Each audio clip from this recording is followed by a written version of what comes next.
Hello बच्चों, स्वागत है आपका हमारे चैनल पर्सनल ट्यूटर में। मैंने आपको पढ़ाया chapter number 7 the administration of the Swaraj. अब उसके एक्सरसाइज के सॉल्यूशंस देखते हैं, तो चलिए स्टार्ट करते हैं। एक्सरसाइज का क्वेश्चन नंबर 1 है, can you tell a council with 8 departments, ऐसा काउंसिल जिसके 8 डिपार्टमेंट होते हैं। तो इसका आंसर है अस्थ प्रधान मंडल। क्या है? अस्थ प्रधान मंडल इसका आंसर है। नेक्स्ट क्वेश्चन देखते हैं।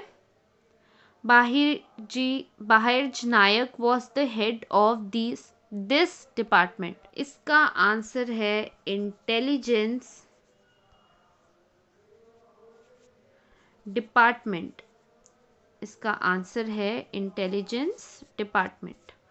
नेक्स्ट क्वेश्चन देखते हैं। The sea fort build by Maharaj near Malvan. इसका आंसर है सिंधु दुर्गा। क्या है? सिंधु दुर्गा इसका आंसर। नाउ नेक्स्ट क्वेश्चन देखते हैं। He looked after the war materials on the fort. इसका आंसर होगा किलेदार। Now next, write about it in your own words. First, Shivaji Maharaj policy regarding agriculture. Agriculture से रिलेटेड शिवाजी महाराज की पॉलिसी क्या थी? इसके लिए आप आ जाइए पेज नंबर 29 में। जल्दी से पेज नंबर 29 निकाल लीजिए। पेज नंबर 29 में आगे द पॉलिसी रिगार्डिंग एग्रीकल्चर वाले पॉइंट में आप आ जाइए। इसमें पहला पॉइंट आप लिखेंगे, जस्ट अ सेकेंड, पहला पॉइंट आप लिखेंगे, agriculture was the main occupation in village. Maharaja knew the importance of agriculture. That is why he paid attention to welfare of farmers. First point. Then second point, he entrusted the responsibility of organizing the land revenue system to his capable and experienced office bearer Annaji Dato. ये second point. Then third point आप लिखेंगे, he warned the officers that they should not collect more revenue than the amount that was fixed. And fourth point, if the crop was lost due to excessive rain or drought, or if enemy army has devastated the area of village, remission were granted in land revenue and other taxes तक। इतने में आपका 4 point and आपका answer यहाँ पे खत्म होता है। नाउ नेक्स्ट क्वेश्चन पे आते हैं। Next question is, Shivaji Maharaj a ruler concern about the welfare of his subjects. इसका आंसर आपको सेम पेज में मिल जाएगा।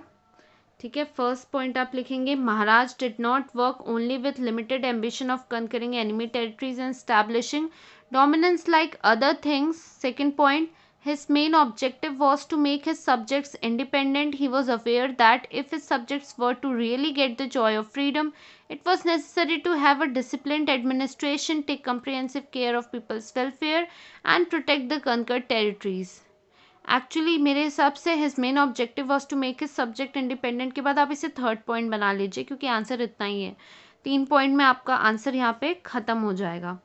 नाउ नेक्स्ट हम देखते हैं, एक्टिविटी दी हुई है, आपको फिल इन द ब्लैंक्स करना है। तो यहाँ पे सबसे पहले वाली प्लेस में आएगा इनफेंट्री। क्या आएगा? इनफेंट्री। देन इस प्लेस में आएगा जुमेलदार। क्या आएगा? जुमेलदार। देन नेक्स्ट इधर आप लिख दीजिए शिलेलदार। ठीक है, एंड नेक्स्ट यहाँ लिख दीजिए बार्गिन। क्या लिखेंगे? बार्गिन। इतने में आपका आंसर खत्म होता है और यही चैप्टर के आपके क्वेश्चन आंसर्स भी खत्म होते हैं। यदि आपको कोई भी डाउट हो तो आप श्योर हमें कमेंट सेक्शन में पूछ सकते हैं, और यदि आपको इस पैटर्न में समझ में नहीं आ रहा हो, आपको दूसरे पैटर्न में आंसर चाहिए, तो आप वो भी हमें कमेंट सेक्शन में ज़रूर बता सकते हैं। Thank you for watching.